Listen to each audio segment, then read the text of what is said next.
Hello दोस्तों, नमस्कार। I am जेके। आज हम बात करने वाले हैं बहुत ही important topic doctor K Mohan sir से। What is alumina modulus and what is silica modulus, और इसका क्या रोल होता है रामिक्स डिजाइन में, और इसके बढ़ने से घटने से क्या इफेक्ट डालता है किल्न ऑपरेशन के दौरान, क्या इफेक्ट डालता है क्लिंकर फॉर्मेशन में। इन सारे पॉइंट पे आज हम डिस्कस करने वाले हैं। Doctor K Mohan sir internationally renowned cement scientist हैं। इनका करीब 50 ईयर से ज्यादा का रिच एक्सपीरियंस है सीमेंट टेक्नोलॉजी क्षेत्र में। ये फॉर्मर डायरेक्टर जनरल रह चुके हैं एनसीसी बीएम में। इनका करीब 70 से ज्यादा रिसर्च पब्लिकेशन रिलीज हो चुका है नेशनल या इंटरनेशनल जर्नल्स में। चलिए स्टार्ट करते हैं।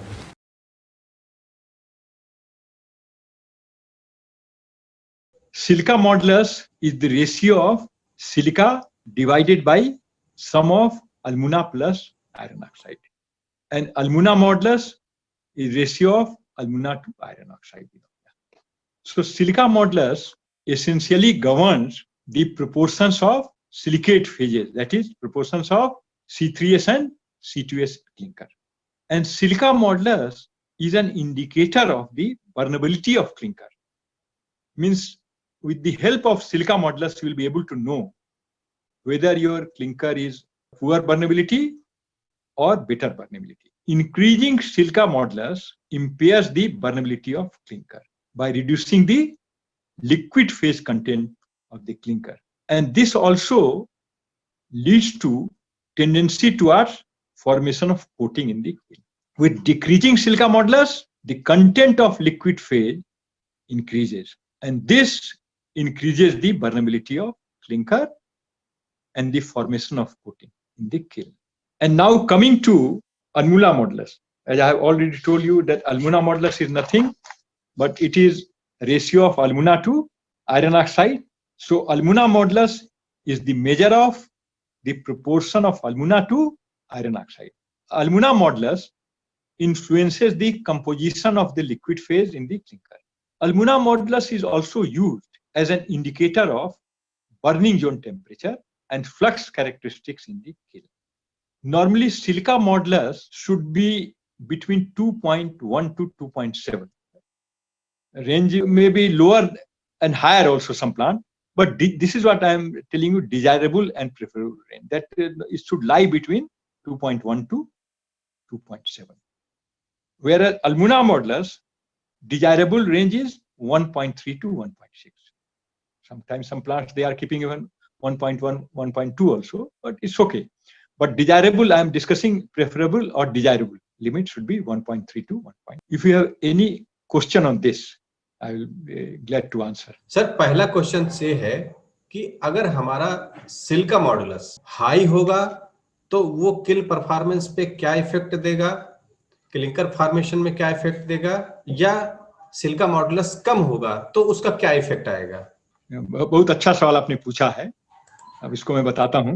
High silica modulus results in hard burning and high fuel consumption. So you will have difficulty in burning and it high silica modulus will have higher fuel consumption also. Then high silica modulus will also result in higher free liming, and higher free lime will lead to unsoundness of cement. Similarly, higher silica modulus will have, because of higher silica modulus, will have difficulty in the coating formation. Then higher silica modulus will also deteriorate your kiln lining. Then higher silica modulus also results in slow setting and hardening of cement. And you have asked what will happen if silica modulus is low. So lower silica modulus will increase liquid phase, number one. Number two, it will improve the burnability of the clinker and the formation of coating in the. दूसरा question था sir, same जैसे कि आपने sir बताया, बहुत ही बढ़िया बताया कि सिलिका मॉडुलस अगर कम होता है, ज्यादा होता है तो उसका क्या इफेक्ट आएगा। इसी तरह से अगर हमारा एल्मुना मॉडुलस हाई हो जाता है या वो लो हो जाता है तो वो किल्न परफॉर्मेंस या किल्न ऑपरेशन में क्या इफेक्ट डालेगा, प्लस क्लिंकर फॉर्मेशन में क्या इफेक्ट डालता है। बहुत सही आपने सवाल पूछा कि जैसे कि अगर सिलिका मॉडुलस हाई लो हो गया तो उसी तरह से अगर अल्मुना मॉडुलस हाई लो होगा तो क्या होगा। Higher alumina modulus imparts harder burning, that you will have difficulty in burning, and it will also lead to higher fuel consumption. Second, it will increase C3A content and reduce C4F contents in the clinker. And also it will increase both C3S and C2S, but more C3S than C2S.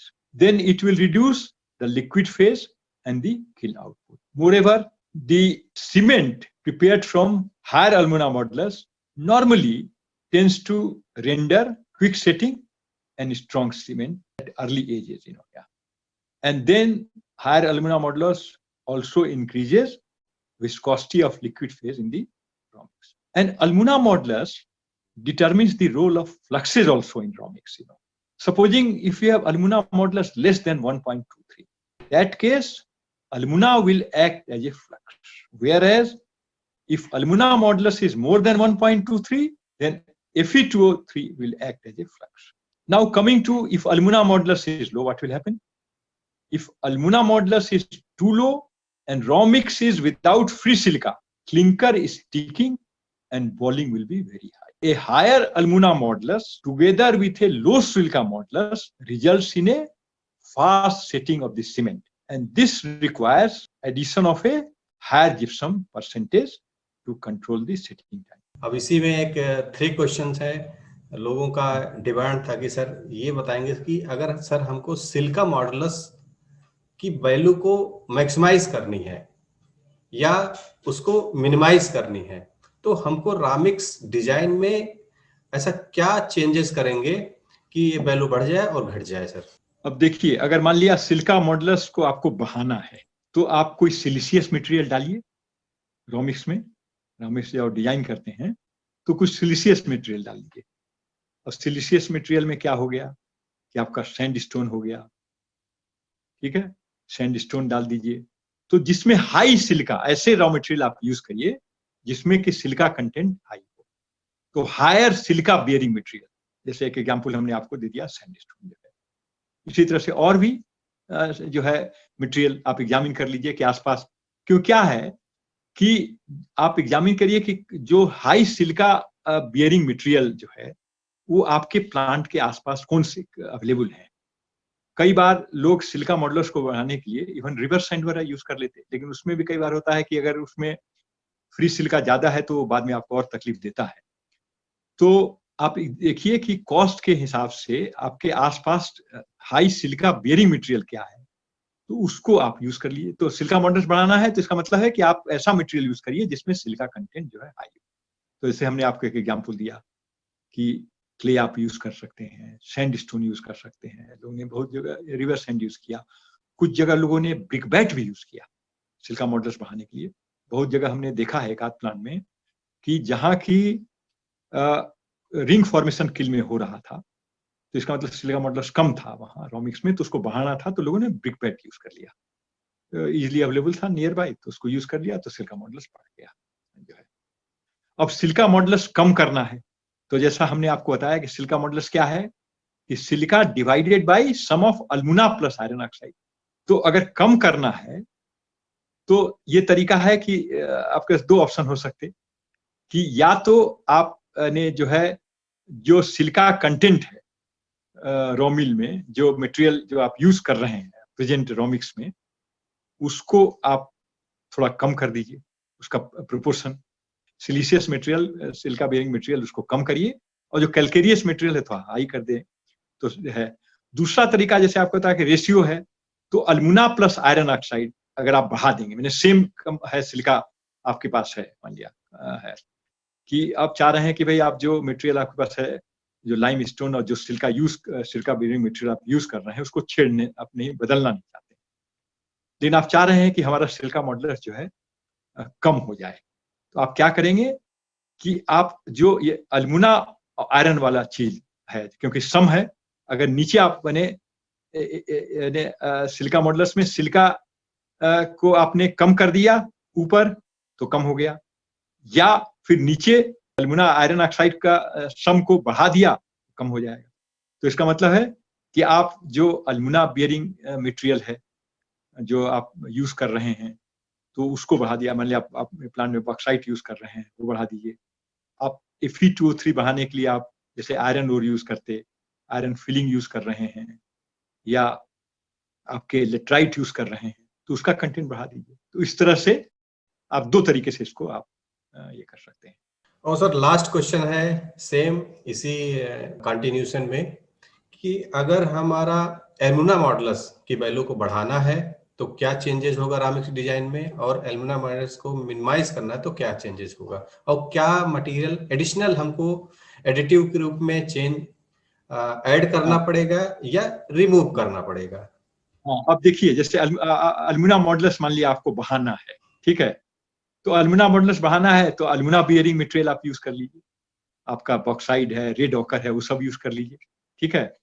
या आप जो है iron bearing material जो है, चूंकि A/F एल्मुना modulus में हमने बताया कि रेशियो क्या है, एल्मुना to Al2O3 divided by Fe2O3, तो इसमें आपको आयरन ऑक्साइड को कम कर दीजिए। आयरन ऑक्साइड बियरिंग मटेरियल है कि आप अगर मान लिया आयरन यूज कर रहे हैं या आप यूज कर रहे हैं क्योंकि थोड़ा आपको आता है आयरन आ रहा है, आपके लेट्राइट से भी आता है, तो आप उसको आप कम कर दिए तो जो है तो एल्मुना मॉडुलस बढ़ गया। तो एक तरीका है कि आप बॉक्साइड ऐड कर दीजिए, नहीं आप यूज कर रहे हैं तो बॉक्साइड ऐड कर दिया, एल्मुना मॉडुलस बढ़ गया। दूसरा तरीका है कि मान लिया आप यूज कर रहे हैं अपने प्लांट में आयरन ऑक्साइड, आयरन ओर, तो आयरन ओर का परसेंटेज आप कम कर दीजिए। कोई आप अगर यूज कर रहे हैं तो खाली कुछ उसमें एडिशनल मटेरियल लाने की जरूरत नहीं, जो ही मटेरियल आप यूज कर रहे हैं उसी में आयरन ओर कम कर दीजिएगा तो एल्मुना मॉडुलस बढ़ गया। उसका उल्टा करना है आपको तो सेम चीज कर लीजिए कि एल्मुना मॉडुलस मान लिया आपका ज्यादा हो रहा है तो आप अपने प्लांट में बॉक्साइट यूज कर रहे हैं तो उसको हटाइए, ठीक है, तो उसकी जगह कुछ और मैंने आप कर लेंगे। और दूसरा आप यह है कि जो आपको घटाना है तो इनका रेशियो बढ़ा दीजिए, नीचे जो आयरन ऑक्साइड का रेशियो बढ़ा दीजिएगा तो एल्मुना मॉडुलस कम हो जाएगा। अगर आपने आयरन यूज कर रहे हैं या लेट्राइट यूज कर रहे हैं तो उसका प्रोपोर्शन कम कर दीजिए। बहुत बहुत धन्यवाद सर। आशा करते हैं दोस्तों आज आपको अच्छी खासी जानकारी हासिल हुई होगी कि क्या रोल होता है एल्मुना मॉडुलस का और सिलिका मॉडुलस का। दोस्त और भी अगर आपके पास में कुछ भी कमेंट है, आप कमेंट बॉक्स में जरूर अपनी वाक्यांश लिखिए। अगर आपको हमारा वीडियो पसंद आया हो तो लाइक और शेयर जरूर कीजिएगा। अगर हमारे यूट्यूब चैनल पर नए हैं सब्सक्राइब करना ना भूलें, बेल आइकन को जरूर हिट कीजिएगा जिससे आपको लेटेस्ट अपडेट नोटिफिकेशन मिलता रहेगा, हमारा मोटिवेशन बढ़ता रहेगा। वीडियो देखने के लिए बहुत बहुत धन्यवाद।